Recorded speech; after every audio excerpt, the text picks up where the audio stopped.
As the government was shut down on Friday, something else shut down as well. It will make Democrats even angrier than they already are. The Trump administration rescinded guidance from the former Obama administration which made it difficult for states to hinder Planned Parenthood funding. The guidance was worded such that it warned states that ending Medicaid funding for Planned Parenthood or various other health care service providers that provide abortion services would be against the federal law. The former administration made the argument that the laws surrounding Medicaid only allowed states to bar providers from the program if the providers were not able to provide or perform covered services or if they were unable to bill payment for those services. President Trump rescinded the guidance in the form of a letter to Medicaid directors. In the letter, he argued that the guidance was nothing more than President Obama's attempts to favor and give preference to abortion rights advocates such as Planned Parenthood. As the government was shut down on Friday, something else shut down as well. It will make Democrats even angrier than they already are. The Trump administration rescinded guidance from the former Obama administration which made it difficult for states to hinder Planned Parenthood funding. The guidance was worded such that it warned states that ending Medicaid funding for Planned Parenthood or various other health care service providers that provide abortion services would be against the federal law. The former administration made the argument that the laws surrounding Medicaid only allowed states to bar providers from the program if the providers were not able to provide or perform covered services or if they were unable to bill payment for those services. President Trump rescinded the guidance in the form of a letter to Medicaid directors. In the letter, he argued that the guidance was nothing more than President Obama's attempts to favor and give preference to abortion rights advocates such as Planned Parenthood. Charmaine Yost, Assistant Health and Human Services, said Friday morning in a conference call. Reinstating the pre-2016 standards frees up states to once again decide for themselves what reasonable standards they use to protect Medicaid programs and their beneficiaries. This is part of the Trump administration's effort to roll back regulations the Obama administration put out to radically favor abortion. Marjorie Dannenfelser, president of the Susan B. Anthony List, an anti-abortion group in Washington, D.C., said in response, President Trump and his administration have taken an important step toward getting American taxpayers out of funding the abortion industry, especially Planned Parenthood. Finish what this pro-life administration has started by defunding Planned Parenthood.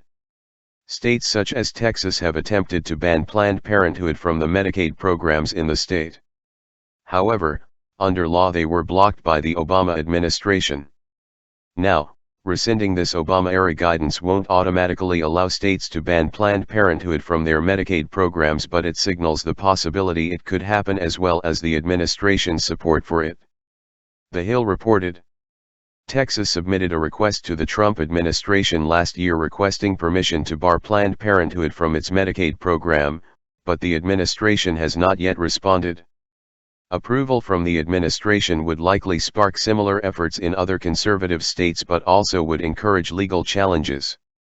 Planned Parenthood on Friday said rescinding the guidance would effectively encouraging states to block the organization from state Medicaid programs.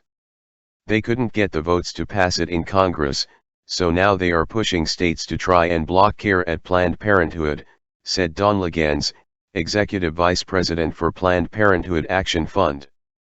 Without Planned Parenthood, many of our patients would lose access to health care altogether, either because there are no other providers in their community or because other clinics cannot serve all of our patients. The administration has already taken several actions in President Trump's first year in office supporting its anti-abortion stance. In April, Trump signed legislation that nullified an Obama-era rule that effectively barred state and local governments from withholding federal funding for family planning services to groups that provide abortions. The announcement on Friday comes the same day as the March for Life, an annual march against abortion in Washington, D.C. Trump is set to speak at the march live via video, the first president to do so. Also set to speak at the event are House Speaker Paul Ryan, RWIS, and GOP Representatives Jamie Herrera Beutler, Washington, and Chris Smith, NJ. While Reuters reported, the U.S. Department of Health and Human Services, HHS, Officials also said the department was issuing a new regulation aimed at protecting healthcare workers' civil rights based on religious and conscience objections. The regulation protects the rights of healthcare workers from providing abortion, euthanasia, and sterilization, the officials said during a media call with reporters. On Thursday, HHS said it was creating a new division that would focus on conscience and religious objections, a move it said was necessary after years of the federal government forcing healthcare workers to provide such services. HHS will issue a letter on Friday to state Medicaid offices rescinding 2016 guidance that the Obama administration gave after states including Indiana had tried to defund abortion providers such as Planned Parenthood. "You are watching a struggle over abortion politics," said Robin Wilson, a professor at University of Illinois College of Law. "In a sense you're allowing state Medicaid regulators, through regulation, to reopen a whole can of worms around women's health." Wilson said the impact could be immediate in states which, before the Obama-era guidance, had been working to effectively defund or limit funding to providers such as Planned Parenthood, which provide abortions but bill them separately so that they are not paid for by Medicaid. Don Legans, executive vice president for the Planned Parenthood Action Fund, said the move encourages states to block access to care at Planned Parenthood. "The law is clear, it is illegal to bar women from seeking care at Planned Parenthood. Long-standing protections within Medicaid safeguard every person's right to access care at their qualified provider of choice," Legans said in a statement. "In reality, what President Trump has done is genius. Because with the government shutdown, nobody is talking about this latest development with Medicaid and Planned Parenthood. This has gone relatively unnoticed and unreported on, and even when it is reported on, it is not being discussed. There is no doubt the president has been doing this all along. While people are focusing on stupid things or the big headline catcher of the moment, he is secretly doing the most important things behind closed doors."